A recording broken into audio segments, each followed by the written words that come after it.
আসসালামু আলাইকুম দোস্ত, আজকে আমি আদা দিয়ে চা বানাবো। খেয়ে দিয়ে তারপর গিয়ে আমি পানের দোকান খুলবো। তো আদা দিয়ে চাটা করে নিচ্ছি। এখানে আমি আদা নিয়েছি, তারপর চা পাতা, তারপর চিনি, তারপর আমি একটা দুধের প্যাকেট নিয়েছি 200 ml এর, আর সামান্য একটু জল পানি। এটা দিয়ে আমি চাটা কিভাবে করছি আপনারা দেখতে থাকুন। আমি গ্যাসটা সর্বপ্রথমে অন করে নেব। গ্যাসটা অন করে নেওয়ার সাথে সাথে পাতিলায় আমি পানি ঢালবো সামান্য, মানে দুধের হিসাবে 200 ml দুধ আছে এতে, তো 50 ml পানি আমি এখানে অ্যাড করেছি।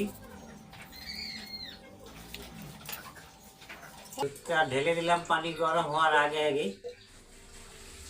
হয়ে গেছে বন্ধুরা দুধ ঢালা। এবার আমি আদাটা রেডি করতেছি। আদা বেশি দেওয়া যাবে না। আদাটাকে আমি প্রথমে এরকম করে স্লাইস পাতলা করে কেটে নিব। 3 টুকরো দিয়ে হয়ে যাবে, দেখছেন এখানে। আদাটাকে এবার আমি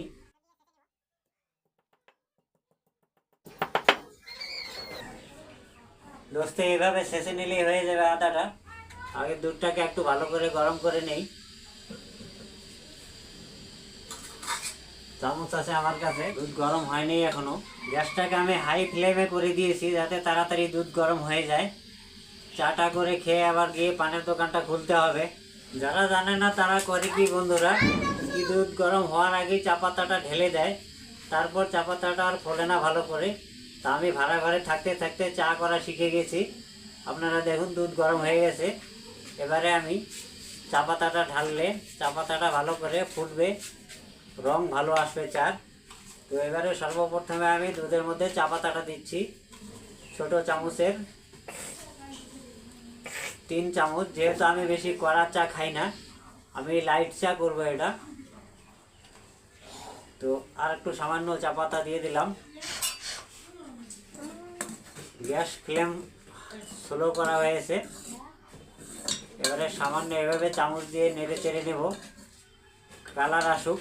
দোস্ত আমি যে দুধে পানির পরিমাণ দিয়েছি সেটাতে দুধটা এখন গাঢ়া আছে, চাটা একটু গাঢ়া হয়ে আছে। তো এখানে আমি চা আদাগুলো ঢালবো, তখনই চার ঘনত্বটা কমে যাবে, চা পাতলা হয়ে যাবে। তো সেই হিসাবে আমি পানি দিয়েছি। তো চা করা রেডি হচ্ছে। চার কালার সুন্দর হয়ে আছে, দেখতে পারতেছেন। সামান্য চিনি যোগ করে দেবো এখানে, যেহেতু আমি চিনি কম খাই।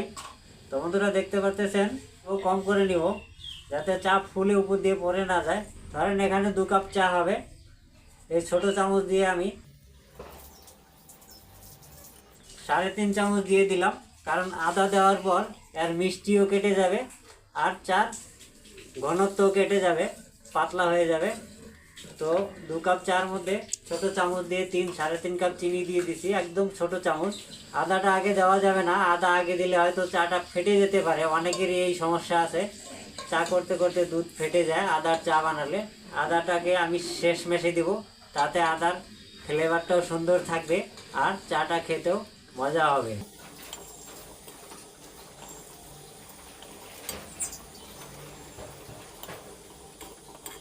চায়ের রংটা সামান্য একটু বেশি মনে হচ্ছে। তো এবারে যখনই আমি আদার পেস্টটা এখানে অ্যাড করে দিব, সে অটোমেটিক চার ঘনত্ব কমবে, রং একটু হালকা হয়ে যাবে। তার মানে আমি যেমন চাই অমন হয়ে যাবে। পেস্টটাকে এইভাবে দিয়ে দিলাম।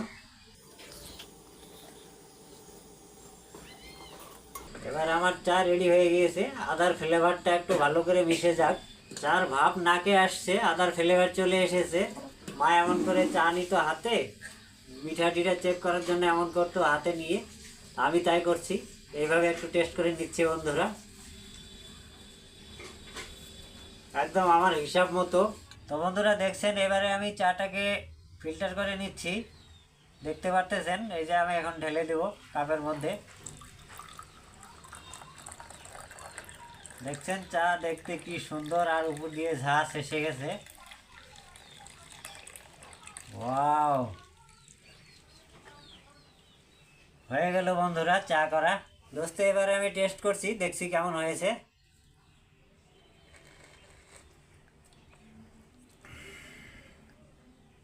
পারফেক্ট, যাকে বলে চা।